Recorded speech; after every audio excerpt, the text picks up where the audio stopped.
வீர காலடியில் காணிக்கைய சேர்த்து புட்டோம் மெழுகெனவே முருகுகிறோம் முருகா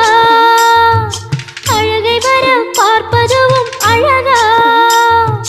உப்பு காத்து ஊத காத்து சுற்றும் கடலு கரைய பார்த்து சத்தியமா கோயில் கொண்ட சுப்பையா எங்க குப்பத்துக்கு குலவிளக்கு நீ ஐயா திருச்செந்தூர் ஆண்டவனே வேல் முருகா தினமுனக்கு நன்றி சொல்வோம் மால் மருகா திருவடியில் தவமிருப்போம் திருமுருகா தீர்ப்பெழுது நலமெனவே வடிவ